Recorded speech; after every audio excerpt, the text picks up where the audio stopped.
सरकार द्वारा बुजुर्गों को पेंशन देने के लिए वृद्ध समान भत्ता योजना शुरू की गई थी, ताकि जो गरीब व्यक्ति है, बुजुर्ग व्यक्ति है, वो अपना जीवन यापन करने के लिए सरकार की जो पेंशन का लाभ उठाया जा सके। बता दें कि इस योजना के लिए आवेदक के पास कोई भी उम्र का प्रूफ होना जरूरी है, जिसमें कि उसका जन्म प्रमाण पत्र हो, स्कूल का सर्टिफिकेट हो या कोई अन्य दस्तावेज हो।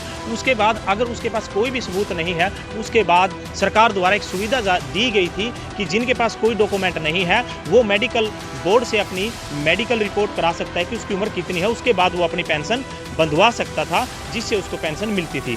परंतु सरकार ने अब बुजुर्गों के साथ एक मजाक किया है, जिसका लेटर हमारे पास है। जो 2020 में सरकार ने पॉलिसी बढ़ाई है, जिसमें बुजुर्गों की जो उम्र वेरीफाई करने के लिए मेडिकल का बोर्ड तो बना दिया है, परंतु मेडिकल बोर्ड में शर्त रखी गई है कि सिर्फ मेडिकल उसी व्यक्ति का होगा जिसके पास वोटर कार्ड होगा। परंतु मेरी नॉलेज के अनुसार पूरे हरियाणा में ऐसा कोई भी बुजुर्ग नहीं है, कोई भी व्यक्ति नहीं है जिसको बुढ़ापा पेंशन बंधवानी है और उसके पास वोटर कार्ड ना हो। तो कहीं ना कहीं सवालिया निशान खड़ा होता है कि किस तरह की सरकार ने ये पॉलिसी बनाई है। पॉलिसी में एक बात चौंकाने वाली है कि इसमें वोटर कार्ड की शर्त रखी गई है कि जिसके पास वोटर कार्ड है या स्कूल सर्टिफिकेट है या कोई अन्य दस्तावेज है, उसका मेडिकल होगा। परंतु मेडिकल के लिए जिस बुजुर्ग के पास कोई भी सबूत नहीं है, उसका मेडिकल नहीं होगा। ऐसा हरियाणा में कोई भी जो ऐसा बुजुर्ग नहीं है जिसके पास वोटर कार्ड नहीं है। तो कहीं ना कहीं सवालिया निशान खड़ा होता है कि सरकार की जो पॉलिसी बनाई गई है वो बुजुर्गों के साथ एक मात्र मजाक है। उनको जो बुढ़ापा पेंशन देने की योजना जो चलाई गई थी, उसका कहीं ना कहीं खामियाजा बुजुर्गों को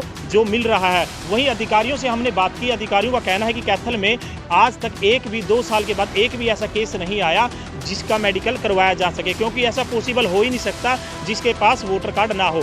जिसके पास वोटर कार्ड नहीं होगा उसी का मेडिकल होगा। ये जिला प्रशासन कैथल नहीं बल्कि हरियाणा सरकार का ये लेटर कह रहा है। हरियाणा सरकार के द्वारा मेडिकल बंद नहीं किए गए हैं। इसमें ये एक पत्र क्रमांक के तहत 4 डॉक्यूमेंट हैं जिनके माध्यम से कोई भी बुजुर्ग अपनी पेंशन बनवा सकता है, जिसमें जन्मतिथि प्रमाण पत्र हैं, स्कूल प्रमाण पत्र हैं, मतदाता पहचान पत्र हैं। इनमें से कोई भी अपना स्वयं सत्यापित दस्तावेज करके कोई भी वृद्धावस्था समान भत्ता के लिए अप्लाई कर सकता है। अगर ये नहीं है तो उस दिशा में जो पूर्व की प्रक्रिया थी उसके आधार पर मेडिकल सर्टिफिकेट मेडिकल बोर्ड से बनवाए जा सकते हैं। और हरियाणा में हम ये मान के चलते हैं, और है भी, सिचुएशन भी ऐसी ही है कि सभी के पास इनमें से कोई ना कोई प्रमाण पत्र डॉक्यूमेंट हैं। नहीं है तो फिर वो मेडिकल बोर्ड में DSW उनको भेज देते हैं।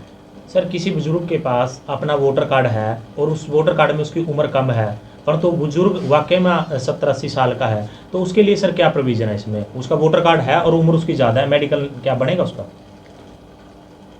वोटर कार्ड में उम्र ठीक करवाने के लिए जो अन्य माध्यम हैं उनके माध्यम से वो अपनी उम्र वोटर कार्ड में ठीक करवा के दोबारा अप्लाई कर सकते हैं।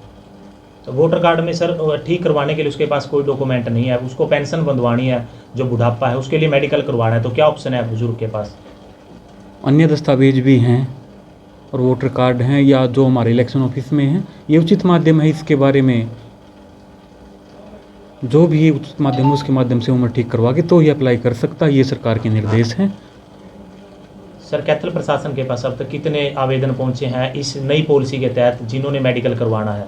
ये स्कीम हमारा DSW ऑफिस देखता है। इस बारे में अभी मेरे पास कोई तथ्य नहीं है, उनसे मैं तथ्य लेके आपको बता सकता हूँ।